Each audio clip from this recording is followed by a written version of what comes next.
Filipin Manila havaalanındayız. Dışarı.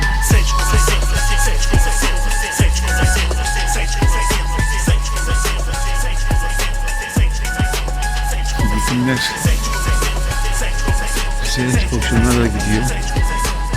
İnsanları çok cana yakın, sıcakkanlı, gülümser, çok yardımsever. Havası da iyi. Gerçi şu an biraz kışa yakınmış ama kış dediğimizde 30 derece civarlarında yani. O yüzden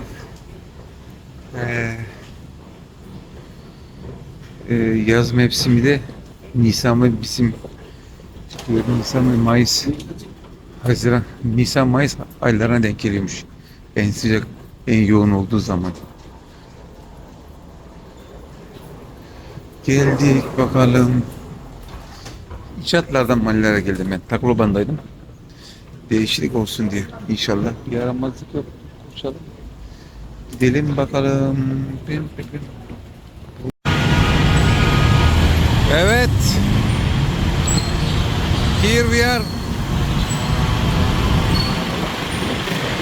Voy a decir algo aquí controversial.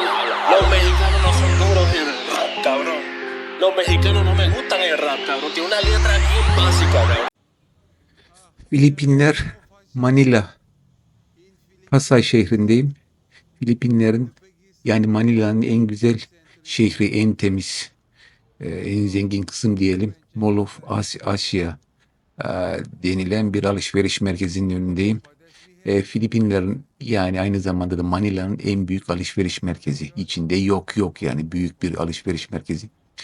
İçerisinde hafiften kısaca bir gösterip sunmaya çalışacağım. Sonra tekrar görüşürüz. Ve nihayet Mall of Asia'nın yani alışveriş merkezinin içindeyiz. Kısa da olsa içini de biraz göstereyim dedim. Gerçekten de dedikleri kadar var. Güzel, temiz. İçinde yok yani her şey var ne ararsanız. Hani altın, mücevherinden tutun da yeme içme yerlerine kadar. Yeme içme de temiz yani bayağı bir. Güzel kaliteli ürünler yapmışlar. Kalite satıyorlar. Tabii bir şey demiyorum. En güzel yeri olduğu için alışveriş merkezi. Gidip gezip görmenizde fayda var mı yok mu bilmiyorum. Ama güzel yer. Vakit geçirirsiniz. Alışveriş yapmak için yapmak istediğiniz her şeyi bulabilirsiniz burada yani kısacası. Fiyatlar pek ucuz değil. Normal alışveriş merkezlerine göre pahalı. Kalite iyi. Benim ikinci gelişim buraya. Daha önce alışveriş yapmıştık.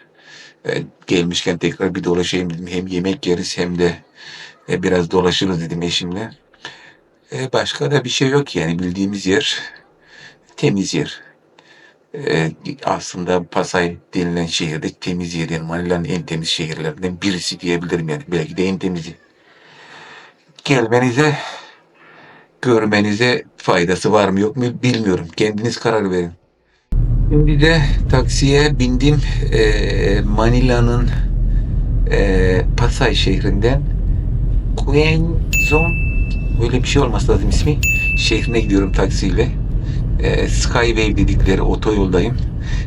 Yoldayken de kısaca bir şehrin görüntüsünü göstereyim dedim. En azından Manila nasıl bir şehirdir. Tabii ki bu tarafı güzel kısım olduğu için güzel binalar, şehir merkezi için güzel yani ortalık. Ama bunların arka tarafları da var. Teneke evleri var, fakir kısım var, zengin kısım, zengin fakir kısım, fakir yani Filipinler'de. Gelin, görün. Güzel şehir. İnsanları da mükemmel. Hiç canınız sıkılmaz. Ama İngilizce öğrenmeyi de unutmayın. Şimdilik hoşça kalın.